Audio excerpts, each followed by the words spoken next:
Hello everyone, कैसे हैं आप। आशा करती हूँ आप ठीक है, मज़े में हैं और गुड हेल्थ को खूब एंजॉय कर रहे हैं। आज हम रिश्तों की बात करेंगे। रिश्ते, रिलेशनशिप्स जो हमारी ज़िंदगी के सबसे इम्पॉर्टेंट एसेट्स होते हैं, लेकिन कभी कभी मिसअंडरस्टैंडिंग की वजह से, ईगो की वजह से, या मोस्ट ऑफ द टाइम्स आजकल देखा जा रहा है ड्यू टू अनहेल्दी कम्युनिकेशन और due to lack of communication या हर्टफुल वर्ड्स को यूज करने की वजह से या अनरिजॉल्व्ड कुछ जो कॉन्फ्लिक्ट्स है उनकी वजह से रिश्तों में दरारें पैदा होने लगी हैं। कभी कभी कुछ रिश्ते इतने कॉम्प्लिकेटेड हो जाते हैं जैसे मानो कोई रूबिक्स क्यूब हो, उसे सॉल्व करने का तरीका ही समझ में नहीं आता। जितना सॉल्व करने जाते हैं और घूमने ही लगते हैं और दिमाग भी घूमने लगता है। और कुछ रिश्ते ऐसे होते हैं जिन्हें देख के लगता है यार ये रिश्ता अभी और उलझ रहा है, ये कभी सुलझेगा ही नहीं, कभी पहले जैसा होगा ही नहीं। लेकिन क्या आपको पता है, आपके न्यूरॉन्स एक टेक्निक और थोड़े एफर्ट्स के साथ रिलेशनशिप्स को रिपेयर करने का रोड मैप दे सकते हैं। जी हाँ, ये सच है। आज हम समझेंगे साइंटिफिकली और प्रैक्टिकली रिलेशनशिप्स को कैसे हील किया जा सकता है और हील करना क्यों जरूरी है। ये भी बहुत इंपॉर्टेंट बात है। आगे बढ़ते हैं और चलते हैं एक बहुत important topic, science of pain की तरफ। एक रिलेशनशिप में जब भी कोई हर्ट होता है, ठीक है, जैसे हर्टफुल मोमेंट्स हो जाते हैं एक रिलेशनशिप में, तब वो हर्ट या वो इमोशनल वुंड किसी भी वजह से हो, चाहे वो due to clash of thoughts या ईगो की वजह से या फिर कम्युनिकेशन गैप की वजह से, चाहे जिस वजह से, वजह जो भी हो, पर जो इमोशनल हर्ट यानी जब रिलेशनशिप में हर्ट होता है, रिलेशनशिप में जब वुंड होता है, तब हमारा ब्रेन इस वुंड को, इस हर्ट को बिल्कुल फिजिकल हर्ट की तरह ही कंसिडर करता है। स्टडीज कहती है कि हमारे ब्रेन का जो एंटीरियर सिंगुलेट कॉर्टेक्स होता है, सिंगुलेट कॉर्टेक्स यानी जो पेन को प्रोसेस करता है, वो हिस्सा हमारे ब्रेन का हमारे इमोशनल रिजेक्शन पर उसी तरह से रिएक्ट करता है जैसे किसी फिजिकल इंजरी पे करता है। मतलब हमारे जो इमोशनल वुंड्स होते हैं वो दिखते नहीं, लेकिन दर्द उसका उतना ही ज्यादा होता है, उतना ही गहरा होता है। जब कॉन्फ्लिक्ट होता है तब हमारे ब्रेन में जो अमिगडाला है, जिसके बारे में हमने इससे पहले भी कई बार देखा है, समझा है, तो ये जो अमिगडाला होता है वो जो फियर और डिफेंस का एक सेंटर है। तो ये अमिगडाला फाइट, फ्लाइट या फ्रीज मोड में चला जाता है। इनमें से किसी भी एक मोड में चला जाता है। अब जब अमिगडाला इस मोड में चला जाता है तब हमारा लॉजिकल थिंकिंग शट डाउन हो जाता है। अब आपको समझ में आ रहा होगा मैं कहाँ जा रही हूँ। फिर से एक बार दोहराना चाहूंगी, अमिगडाला जो फियर एंड डिफेंस का सेंटर है, वो ऐसे सिचुएशंस में हमारे माइंड का फ्लाइट, फाइट या फ्रीज मैकेनिज्म जो है उसमें उनमें से किसी भी एक मोड में चला जाता है। जैसे ही अमिगडाला किसी मोड में चला जाता है, हमारे माइंड में जो लॉजिकल थिंकिंग है वो पूरी तरह से शट डाउन हो जाती है।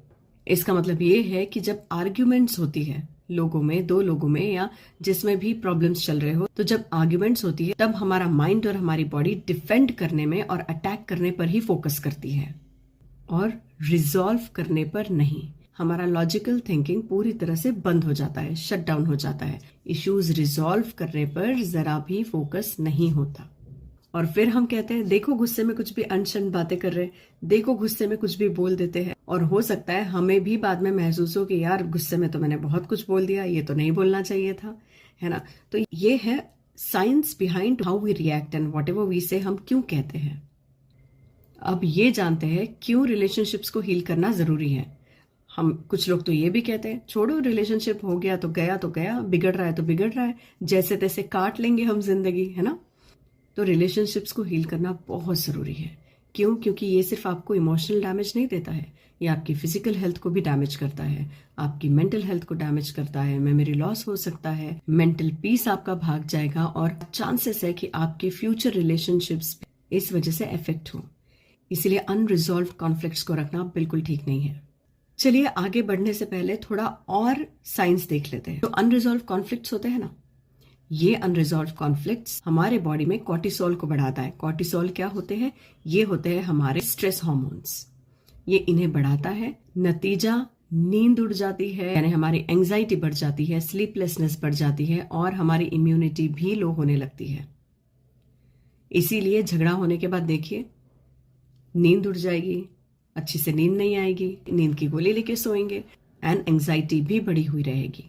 Studies show that toxic and unresolved relationships they tend to shrink the hippocampus जो हमारा memory center है and prefrontal cortex जो हमारा decision making center है। तो क्योंकि हम इंसान हैं और हम हमारा फायदा भी देखते हैं, इसीलिए एटलीस्ट अपने फायदे के लिए ये जो सारी गड़बड़ियां होती है, केमिकल लोचा होता रहता है, उससे दूर रहने के लिए अपने रिलेशनशिप को हील कर लीजिए। अगर कोई रिलेशनशिप ऐसे है जो टूट ही गए हैं पूरी तरह से, जहां आपको जुड़ना नहीं है या किसी और रीजन की वजह से, जो भी आपका पर्सनल रीजन होगा, नहीं ही रहना है उस रिलेशनशिप में, तो जो भी आपका डिसीजन हो, पर एटलीस्ट दिल में उससे रिलेटेड कोई भी अनरिजॉल्व फीलिंग्स ना रखें। ये आपके ही सेहत के लिए सही है। इसके लिए you can refer emotional repairs वाला वीडियो, उसमें सब कुछ डिटेल में दिया है, जरूर रेफर करें। रिलेशनशिप को हील करने के पीछे एक और बड़ा रीजन है, वो ये है कि when you heal your relationships, oxytocin release होता है। ऑक्सीटोसिन ये एक ट्रस्ट का और बॉन्डिंग का हार्मोन है। ये आपके रिलेशनशिप को स्टेबलाइज करता है और जिंदगी का बैलेंस वापस ले आता है। अब आप कहेंगे रिलेशनशिप के बारे में इतना सब तो पता चल गया, पर रिलेशनशिप जो ऑलरेडी उलझी हुई है उसे सुलझाए कैसे? तो लीजिए बता देती हूँ। तो सबसे पहले, जब भी आपके रिश्ते में आर्ग्यूमेंट्स हो और अनहेल्दी तरीके से वो बढ़ रहे हैं, तो आपको आपका नेक्स्ट रिस्पॉन्स देने से पहले खुद को इमोशनली काम कर देना है। क्यों इमोशनली काम करना है? आगे वाले पे इसका असर जो होना है या जब होना है वो होगा, पर आप पे इसका अच्छा असर सबसे पहले होगा। क्योंकि जब आप इमोशनली चार्ज्ड होते हैं, आर्ग्यूमेंट चल रहे, यू आर इमोशनली चार्ज्ड, तो आपका अमिगडाला तो हो जाता है hijack, as you know. Hijack होने के बाद वो काम करना स्लो डाउन कर देता है, यानी आपका डिसीजन मेकिंग जो है वही मार खाता है। और बाकी अमिगडाला की स्टोरी आपको पता ही है। लॉजिकल थिंकिंग इम्पॉसिबल हो जाएगा। तो सबसे पहले खुद को काम डाउन कीजिए। अब इसे कैसे करें? Deep breathing. अब आप कहोगे यहाँ झगड़ा चल रहा है, और जब झगड़ा चल रहा है मैं बैठ के ओम बोलूँ या मैं बैठ के आराम से डीप ब्रीदिंग करूँ, ये तो पॉसिबल नहीं है। जी नहीं, मुझे पता है ये पॉसिबल नहीं है। तो झगड़ा जब चल रहा है तब मैं बिल्कुल नहीं कहूँगी आप आराम से मेडिटेशन करने बैठ जाए, आप कर ही नहीं पाओगे। पर जब झगड़ा चल रहा होता है, आर्ग्यूमेंट चल रहा होता है, एटलीस्ट आप डीप ब्रीदिंग प्रैक्टिस कर सकते हैं। Breathe in, hold, breathe out.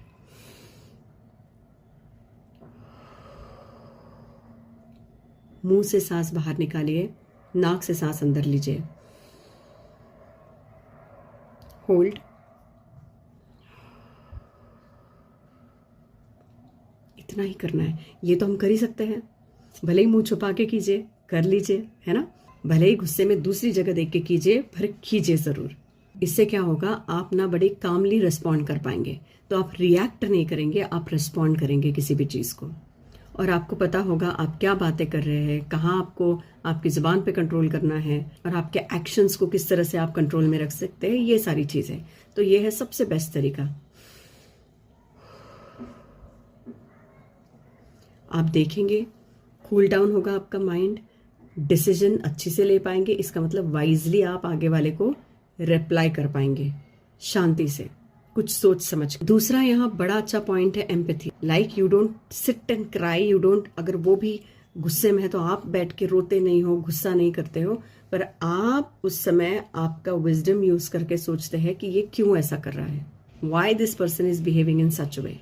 आपको पता है बिहेवियर क्यों किसी का अलग होता है, इस पे चाइल्डहुड वाली एक वीडियो है। जो चाइल्डहुड से प्रोग्रामिंग होती है हमारे दिमाग में, उसकी वजह से हम बड़े होने के बाद कैसे बिहेव करते हैं। It's very strange but true. तो आपने अगर वो चाइल्डहुड वाली वीडियो नहीं देखी है तो जरूर देखिए। आपका आगे वाले को देखने का पर्सपेक्टिव यानी नजरिया ही बदल जाएगा। और इस स्टेप में आपको वही करना है। जब आपको पता चलेगा आगे वाला क्यों इस तरह से बिहेव कर रहा है, क्या इसके पैटर्न्स बन गए, क्यों इस तरह से कर रहा है, तो आप उस झगड़े को ना बढ़ाते हुए उस पैटर्न को ब्रेक करके कुछ नया, कुछ बेटर कर सकते हो दोनों के लिए और उस रिश्ते के लिए। बचपन के पैटर्न्स यानी चाइल्डहुड ट्रॉमा पे जो वीडियो है वो याद से देखिएगा, उसी पे ये एम्पैथी बेस्ड है। और वो चीज़ आप अप्लाई करके देख सकते हो आपके घर में सबको, आपके फ्रेंड्स पे भी। तब आपको और अंदाज़ा आएगा कि कैसे किस तरह से हम लोग वर्क करते हैं, और यही करते करते आपका भी पैटर्न चेंज हो जाएगा। नेक्स्ट स्टेप है फॉरगिवनेस। कहते तो बहुत है कि हमने फॉरगिव कर दिया, पर लोग करते नहीं हैं दिल से।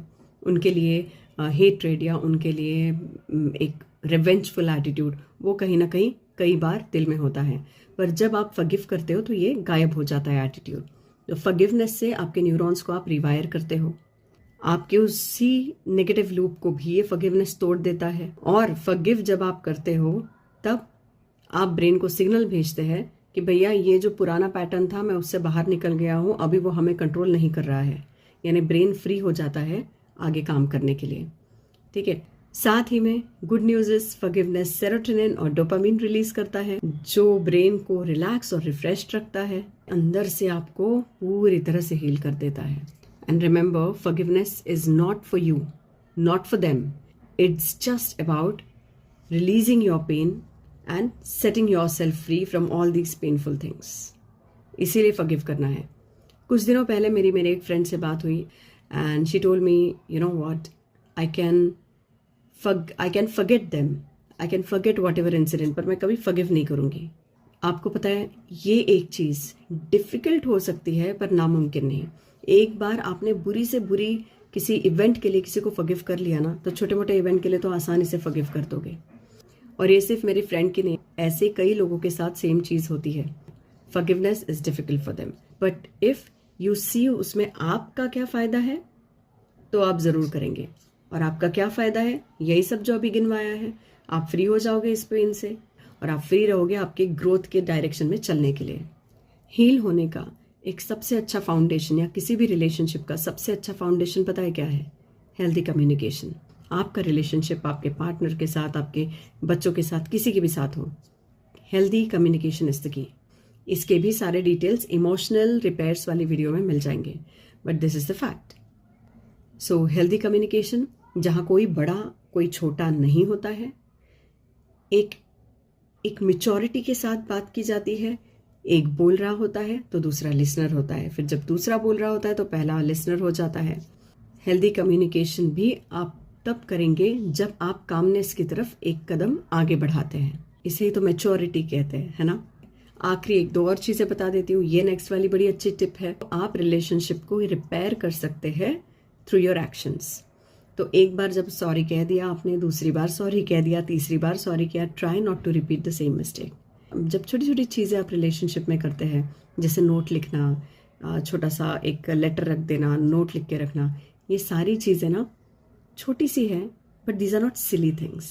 अगर आप इसे सिली थिंग्स का नाम देना ही चाहते हैं तो मैं बता दूँ, ये सिली थिंग्स ही है जो ग्लू का काम करते हैं रिलेशनशिप के लिए, बाकी चीज़ों के साथ मिलके, ऑफ कोर्स।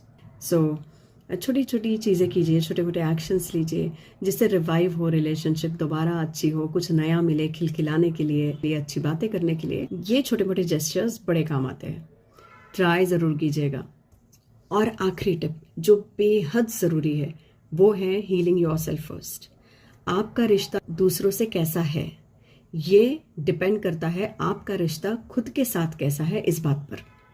अगर आपका रिश्ता खुद के साथ बहुत अच्छा है, हेल्दी है, तो दूसरों के साथ भी आपके रिश्ते अच्छे रहेंगे। जो आपके अंदर है आप दूसरों को वही बांटेंगे। अगर आप खुद के ही अंदर इनसिक्योरिटी लेके हो, खुद के ही अंदर अगर आप गिल्ट लेके है, खुद के ही अंदर आप खुद के लिए कहीं ना कहीं गुस्सा है, खुद के लिए फ्रस्ट्रेशन है, तो वही बाहर भी आप बांटेंगे, यानी वही बाहर निकलेगा। देखा कितनी कमाल की चीज़ है ये। इसीलिए खुद के साथ रिश्ता अच्छा करें, जैसे है, जो सिचुएशन है जैसे है, पहले एक्सेप्ट करें। अगर उसको चेंज कर सकते तो बात की बात है, बाद में आप स्टेप्स उठाएं, पर खुद को प्यार करें। खुद के अंदर खुद के लिए प्यार, फॉरगिवनेस, ये सब खुद के लिए पहले करें। कंपैशनेट रहे, शांत रहे। उसके बाद once you heal yourself, you will be ready to heal this relationship as well. Relationships heal होने का जो प्रोसेस है, ये एक जर्नी है। This is not a magic wand, बस यूँ घुमा दिया और रिलेशनशिप ठीक हो गई।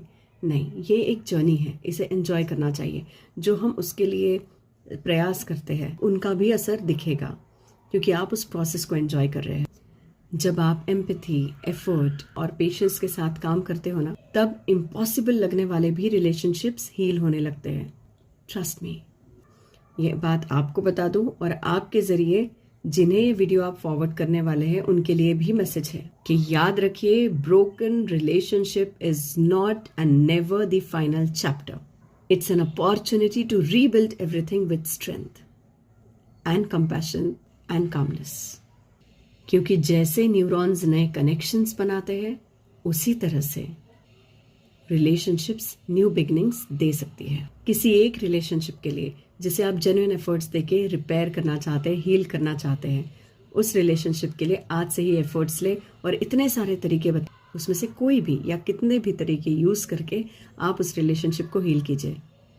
सेरोटोनिन, डोपामिन, ऑक्सीटोसिन, सब कुछ आपके अंदर आने दीजिए। ये सारे हार्मोन्स आपके अंदर डांस करेंगे and you will feel energetic, light at heart and very active. आशा करती हूँ आपको एक पसंद आया है। पसंद आया तो एक छोटा सा लाइक तो ज़रूर बनता है, वो ज़रूर कीजिएगा। एंड कमेंट में आप मुझे ज़रूर बताइए सबसे ज़्यादा ऐसी कौन सी चीज़ होती है जिसे हील करने की बहुत ज़रूरत है। Together let's build stronger bonds. Thank you so much. Keep sharing, keep watching. Love you all. Take care.